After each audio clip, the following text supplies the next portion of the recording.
Cela faisait plusieurs semaines que Gabriel ne quittait plus son appartement.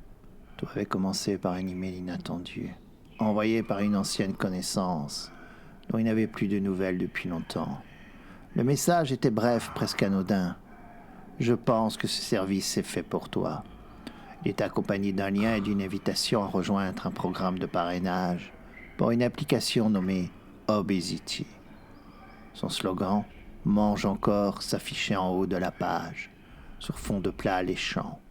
Intrigué, curieux, presque amusé par le nom, Gabriel avait cliqué.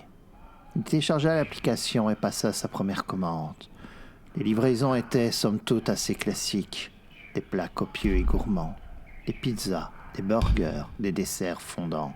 Mais très vite, Gabriel remarqua quelque chose d'étrange. Chaque plat semblait plus addictif que le précédent.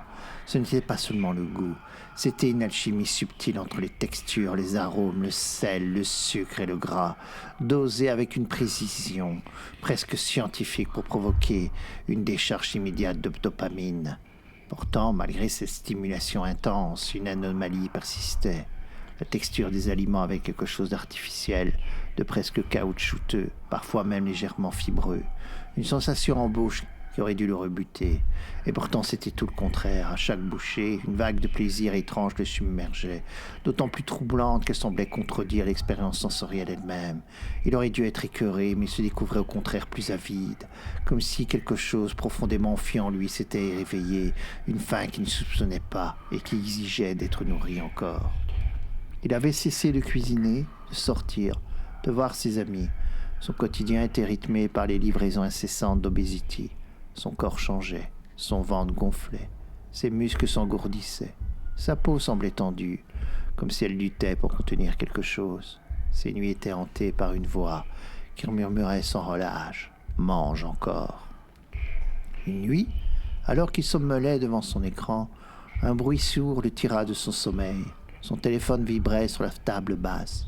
Une notification s'afficha. « Votre repas est en route ». Pourtant, il était sûr de n'avoir rien commandé.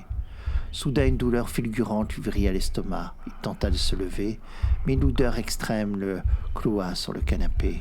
Son ventre bougeait, pas un simple spasme digestif, non. Quelque chose remuait sous sa peau, rampant, s'agitant. Un gargouille sinistre s'éleva de ses entrailles. Il ouvrit la bouche pour crier, mais au lieu d'un son, un flot noir et épais jaillit de sa gorge. Ce qu'il recracha n'était pas de la simple nourriture. Une substance visqueuse, grouillante, s'étala sur son tapis. Il observa avec effroi les masses noirâtres qui se tortillaient à ses pieds.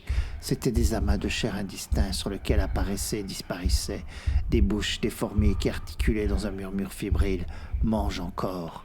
Il voulut fuir, mais il était piégé, cloué à son siège par une force invisible.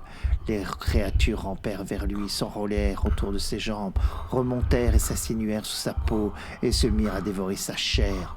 Il hurla, mais personne ne l'entendit. Dans le silence de la nuit, son corps fut absorbé, avalé par lui-même. Au matin, l'appartement était vide. Plus de Gabriel, plus de cris, plus rien. Seule une odeur persistante de graisse et de nourriture flottait encore dans l'air. Et sur l'écran de son téléphone, une notification apparut. « Félicitations, vous êtes maintenant membre à vie d'Obesity. » Une seconde notification s'afficha juste après. « Un nouveau client a été parrainé grâce à vous. Bientôt, il mangera encore. » Un nouveau mail venait d'être envoyé à l'un de ses anciens contacts.